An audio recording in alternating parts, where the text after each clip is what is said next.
Yeah, it feels pretty good. So to come and see Tal after his session. How much more life the front pads have. Could be a problem.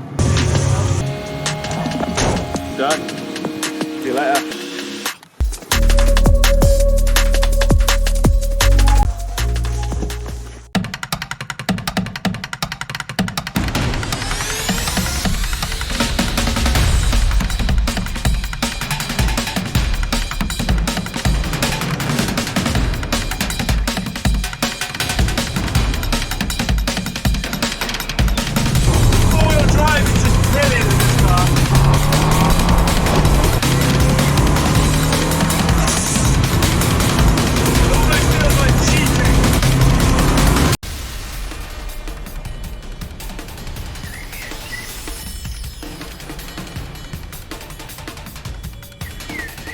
It has been over a week since I took this car for a track day at Llandow Circuit. If you saw the episode, you will have seen generally it was a success. Apart from transferring my front brake pads onto my wheels and a slight cooling issue, the day went well. However, a couple of days ago I took the car for a quick drive. I wanted to make sure it was okay post track day. The first thing I noticed when I took it for a drive, when the engine was put under load, there was considerable vibration. Also, when I backed off the throttle, I had some overfueling. It's down on power, so I'm guessing I've dropped a coil pack or plug. The next thing I need to do is assess what's gone wrong. I don't have a code reader. Before I start taking out all of the plugs and coil packs, I'm going to see if I can do the heat test. I'll start the engine up for a minute or two, then I'll check the temperature of the exhaust manifold and see if one is noticeably colder than the rest.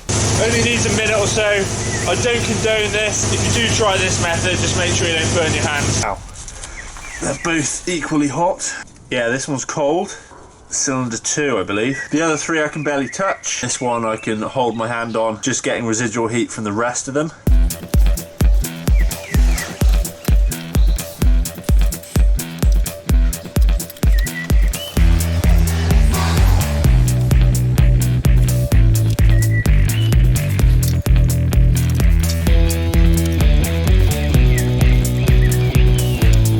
I believe this was a coil pack that was fitted new when I had the tuning done. To me, it looks like the plug has either been glued to try and hold the plug in place.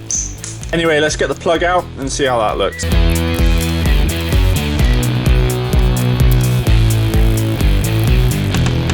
It's not looking good, understandably. I'll swap this out for a spare one. I'm going to swap this coil pack for one of the old ones. I know these were working when they came off the car.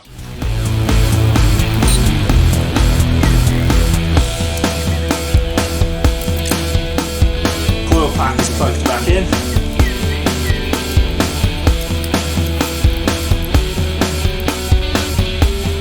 Okay, let's see if this works.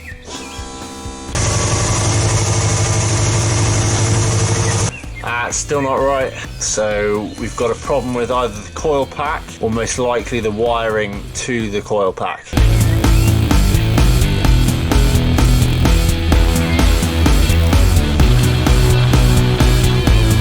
Before I get too carried away with taking things apart, I'm just plugging a code reader in to see if there are any new codes. There we go, cylinder 1 misfire detected. So that doesn't really tell us much. Now I'll test the power to the coil pack. So the one that's working, we'll just double check what voltage should come out. I don't know if you can see on the gauge, but that's 12 volts. This is the one in question, which is 12. Could be another faulty coil pack. Perhaps I'll try another coil pack. Got a different old coil pack on, see if that's made a difference. Just ran it up, no difference at all. That's 2 coil packs we've tried. Back to the drawing board. Right, just to bring you up to speed, the issue is with cylinder 1. This is the coil pack that was on there. I've tried it on another cylinder and it didn't work. So this is confirmed dead. I'll try another coil pack on cylinder 1. I think I have finally solved it. I'll explain now what I've done. When I tried different coil packs in cylinder 1, I didn't clean the plug each time. The plug got so wet it couldn't create a spark. Once I removed the plug, dried it, put one of the old coil packs back on, it worked straight away. It seems like the coil pack just failed and the plug got really wet, and that's why when I tried another coil pack in there, it didn't work. I took some of the insulation off the wires to the plugs for the coil packs. I will insulate them again and I'll put it back together.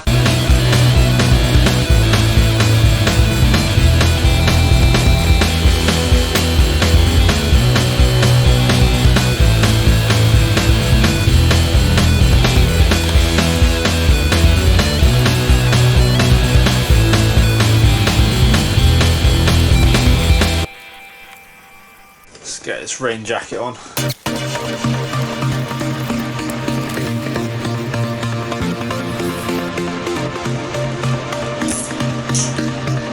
I'm quite pleased it was that simple of a fix. However, it is kind of strange for an almost new coil pack to go down so quickly. There could be a problem somewhere, but at least I've checked the wiring, and if the same fault happens again, I'll know exactly where to go. It is now time to address the elephant in the room. That's a lot of brake pad on that white wheel. Let's see how easy this wheel is to clean.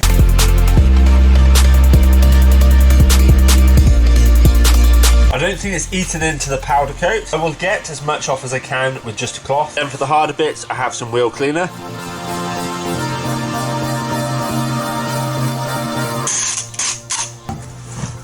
Having a closer look at the front brake pads, you can see the wear down marker. It's almost touching the disc. I'm still yet to order some more pads, but I think I know which ones I'm going to buy. I have just taken the near side wheel off. If you can see on the camera, as I probably said before, this is the outside wheel. Outside wheel, so that's going to get the most heat, so I've dropped that down slightly. Most of the corners on the track day were right-hand turns. Can you see how it's worn the tyre? So where the cutouts are, you can see it's rounded the edges off on the one side. On the offside wheel, it's nowhere near as bad as this one.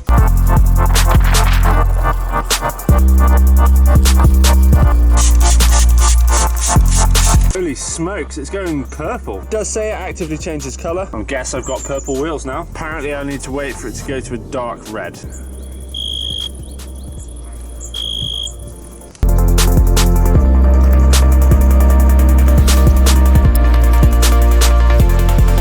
Results aren't great. There is some damage to the powder coat. It's my fault really for not cleaning them straight away, but I kind of like the fact it shows some sign of use. As I want to use the car and I'm very impatient, I've got a set of Brembo pads for now. I do intend on ordering some Frodo DS2 500s. These will do until I finally order those.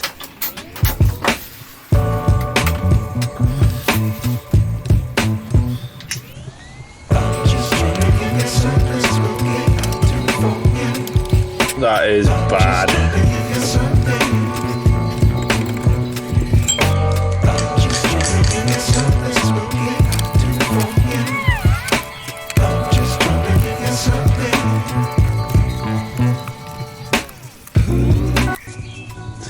Right, same on the other side.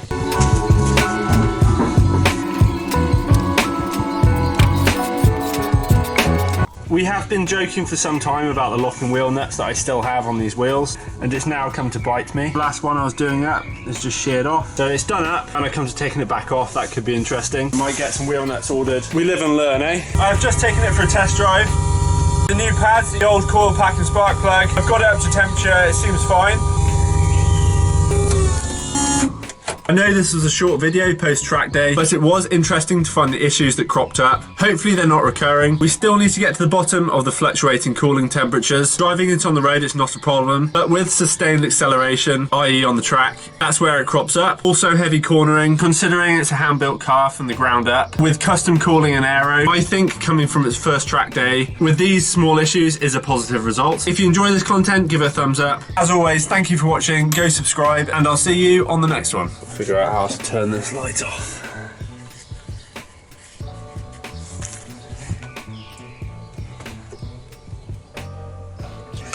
Lovely.